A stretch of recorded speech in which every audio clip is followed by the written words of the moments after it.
Ada apa PDIP dengan Demokrat atau ada apa SBY dengan Jokowi? Kita akan berbincang dengan Deputi Bapilu Partai Demokrat Kamhar Lakumani dan analis komunikasi politik Lely Aryani. Selamat malam Kak Lely, Pak Kamhar. Selamat malam, Bung Latif. Saya ke Bung Kamhar dulu ya. Ini PDIP belum move on.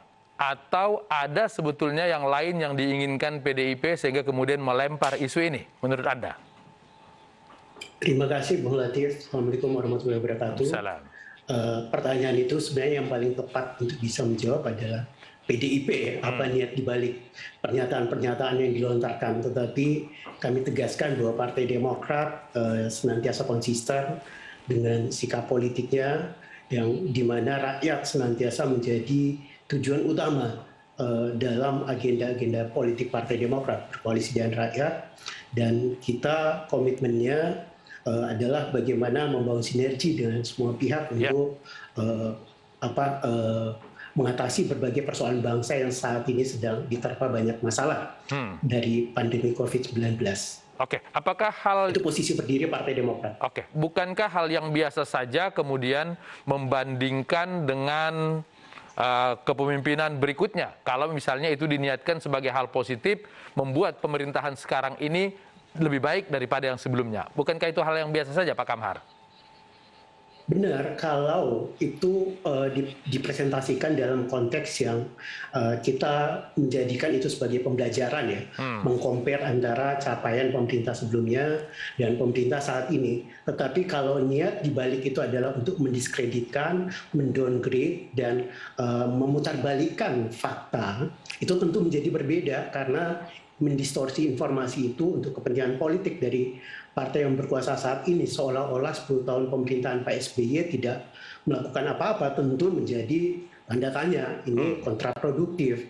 Kita ingin masyarakat tahu keadaan yang sebenarnya, apa yang telah dilakukan oleh Pak SBY selama 10 tahun, dan bukan untuk terjebak pada romantisme sejarah, sama sekali tidak. Kita sengaja mempresentasikan itu yang pertama karena sebagai respon terhadap ada upaya untuk mendistorsi sejarah, mendowngrade apa yang sudah dilakukan pemerintah sebelumnya. Yang kedua juga agar publik itu mendapatkan informasi yang utuh, yang berimbang, sehingga tidak bisa semena-mena karena dengan bermodalkan buzzer yang punya kemampuan mengamplifikasi informasi dengan begitu masif dalam skala yang besar di waktu yang cepat, itu kemudian publik menjadi opininya menjadi mendapatkan informasi yang salah. Ini yang tidak kita inginkan. Baik, oke. Saya ke Kak Lely. Kak Lely, dalam analisa komunikasi politik yang sekarang sedang ditunjukkan oleh PDIP dan Partai Demokrat ini maknanya apa? Pasang surut hubungan mesranya PDIP dengan Demokrat bukan lagi menjadi suatu rahasia umum ya Bang Latif ya. Tapi yang perlu ingin saya sampaikan adalah bahwa kadangkala ini orang-orang di partai itu tidak belajar dari sejarah. Yang pertama, bukankah kita pernah menyaksikan berbagai pola kepemimpinan yang pernah terjadi di negeri ini? Misalnya, Habibie itu ketika menggantikan Pak Harto, dia tidak pernah berkomentar sedikit pun tentang Pak Harto. Itu ya. Kemudian Gus Dur juga tidak berkomentar sedikit pun tentang Habibie. Demikian juga Bu Mega tidak berkomentar sedikit pun tentang Gus Dur. Nah baru kemudian di zaman PSBY ada saling komentar. Nah ini menyebabkan pola relasi kuasa yang kemudian yang sudah menjalani kekuasaan dengan yang belum menjalani kekuasaan menjadi tidak harmonis. Orang lain kemudian berpikir bahwa ada relasi interpersonal antara Pak SBY dengan Bu Mega. Tapi isinya dimaknai berbeda oleh orang-orang di bawahnya, sehingga beban politik keduanya itu seperti dimanifestasikan dengan cara-cara dan narasi-narasi tanpa kompromi politik menurut saya. Sehingga yang nampak itu perseteruan tanpa akhir, ya adanya sebentar saja, lalu kemudian beriak lagi, apalagi menjelang pemilu atau momen-momen politik tertentu. Itu yang Jadi ini lebih kepada mengangkat nama partai saja atau bagaimana Kak Lely? Iya, kedua-duanya lah, antara partai politik dengan individu-individu di partai politik itu. Bukankah siapa yang berbicara seperti mengenai Bang Kamhar berbicara? Narasi Bang Kamhar itu akan menjadi sorotan, akan dipersepsi publik juga. Dan pada dari PDIP yang nanti akan merespon itu juga menjadi narasi. Konteksnya dampaknya tentu saja berrelasi dengan partai politik ya. Jadi orang akan memberi apresiasi, atribut, stigma, persepsi terhadap partai politik yang hari ini nampak dalam sepenuhnya. Jadi sebenarnya sepenuhnya dramaturgis ya, tapi kita menyaksikan, saya sering mengatakan, politik itu seperti komedi dilihat dari dekat, tapi dia adalah tragedi dilihat dari jauh.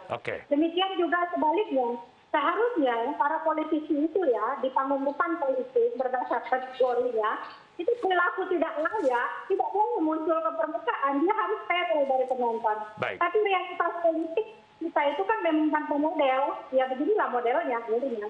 Tapi dalam konteks komparasi untuk mencari hal yang lebih baik, bukankah itu hal yang biasa saja, Kak Lili?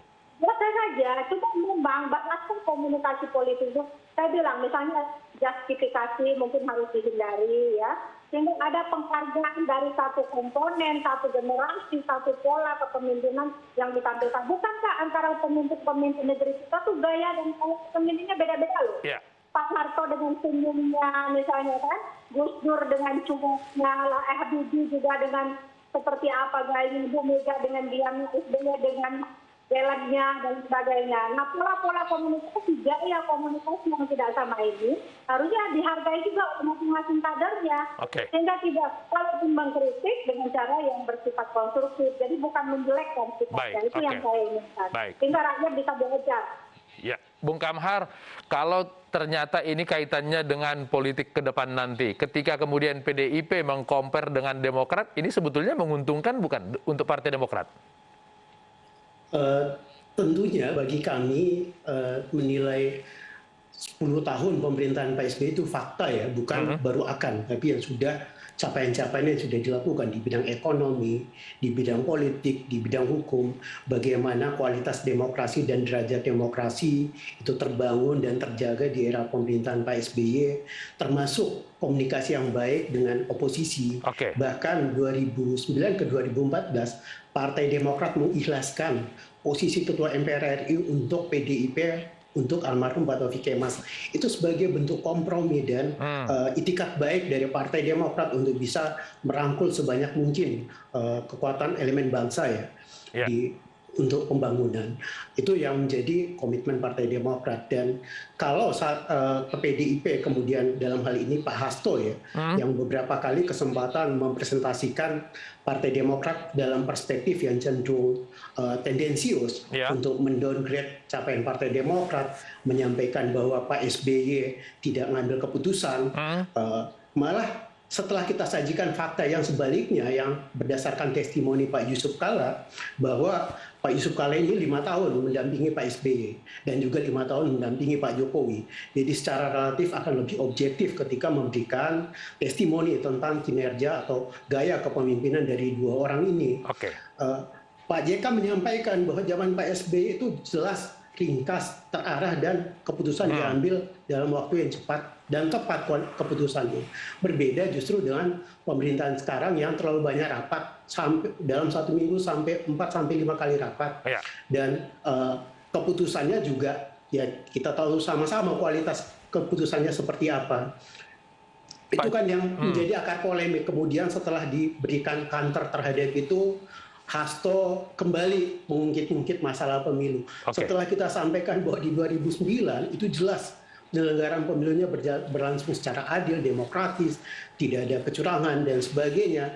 Malah di 2019 yang nyata-nyata ada banyak kader partai politiknya Hasto yang tertangkap dan kemudian ada banyak penyelenggara pemilu yang meninggal. Justru itu tidak menjadi sorotan, kan ini standar ganda yang coba dipresentasikan oleh Hasto dengan mendistorsi informasi ya kepada publik, seolah-olah zamannya Pak SBY itu tidak ada apa-apa sama sekali, dan di zaman ini semuanya baru ada. Ini kan agak-agak membingungkan bagi publik tentunya. Saya ke Kak Leli. Kak Leli, apa kira-kira perlunya partai penguasa saat ini mendowngrade rezim di sebelumnya? Saya tentu saja harus ditanyakan kepada partai sebelumnya itu atau dalam analisa komunikasi politik itu menguntungkan bukan?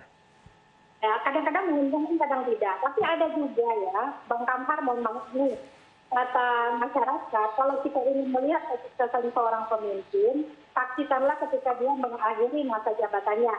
Apakah partai politiknya tetap dipilih atau tidak? Lalu kemudian orang bertanya, kenapa Demokrat kalau dianggap sukses memimpin selama 10 tahun, lalu kemudian selesai Pak SBY justru keluar Demokrat jungkir balik untuk angka 6 dan nomor 1. Nah itu nanti biarkan Bang Kamhar misalnya membuktikan jawabannya seperti apa. Nah rakyat menilainya seperti itu. Bagi partai politik tentu saja yang saat ini berkuasa ini menunjukkan ada perbedaan atau perbandingan apa yang dilakukan pada zaman ini ketika mereka berkuasa dengan yang sebelumnya. Artinya yang ingin dilihat kan dinamikanya, progresivitasnya dan bagaimana dia melakukan itu. Nah ini kadang-kadang baik bagi partai politik yang tengah berkuasa, tapi kadang-kadang mendegradasi kepemimpinan sebelumnya itu juga tidak baik. Nah, pola-pola semacam ini juga banyak sih dilakukan di luar negeri. Tapi kan kita, budaya kita yang saya sampaikan tadi, kita sepertinya tidak belajar dari sejarah tentang kepemimpinan yang pernah ada di Indonesia. Bahwa siapapun dia, pemimpin itu, dia punya pola dan gaya komunikasi masing-masing, termasuk gaya kepemimpinan masing-masing. Dan dukungan partai politik, saya tahu tuh, di zaman Pak SBY kan ada 63% yang mendukung Pak SBY. Tapi di detik-detik menjelang kekuasaannya berakhir, justru partai yang PKS dan Golkar itu yang paling tidak setuju dengan berbagai kebijakan yang dilakukan oleh Pak SBY. Oke, baik. Bung Kamhar, bisa dijawab kenapa kemudian setelah ditinggalkan Pak SBY, bukan ditinggalkan Pak SBY, setelah Pak SBY tidak menjabat lagi, kemudian Partai Demokrat seperti jatuh pamornya? Iya, banyak analisis ya tentang ini kan penyebabnya tidak tunggal, ini kompleks. Tetapi yang utama bahwa faktor politik di Indonesia itu masih sangat ditentukan oleh figur. Ketika di 2004 Partai Demokrat yang baru lahir tiba-tiba memperoleh capaian yang luar biasa, itu karena faktor SBY saat itu. Demikian pula di 2009 juga kenapa Partai Demokrat begitu besar perolehannya di 2009 satu putaran saja dengan perolehan lebih dari 60%. Itu karena faktor Pak SBY, kita akui itu. Dan di 2014 kenapa mengalami penurunan? Yang pertama di internal Partai Demokrat sendiri saat itu sedang ada masalah, di mana ada kader-kader Partai Demokrat yang menjadi terpidana korupsi ya, dan publik media pada saat itu mengamplifikasi dengan sangat-sangat gencarnya di satu sisi. Apakah melemahkan Pak SBY sudah tidak maju lagi. Apakah melemahkan figur Pak SBY itu tujuannya melemahkan Partai Demokrat secara umum menurut Anda? Pasti ada korelasi karena tidak bisa dipungkiri elektabilitas Partai Demokrat itu banyak terbantu dari elektabilitas Pak SBY. Partai Demokrat sendiri dari awalnya kan memang diasosiasikan dengan figur Pak SBY dan senantiasa beriringan dengan elektabilitas Pak SBY, walaupun elektabilitas Pak SBY masih di atas Partai Demokrat. Itu fakta politiknya. Oke, mudah-mudahan ke depan kita berpolitik lebih baik untuk Indonesia yang lebih baik. Kak Lely, Bung Kamhar, terima kasih.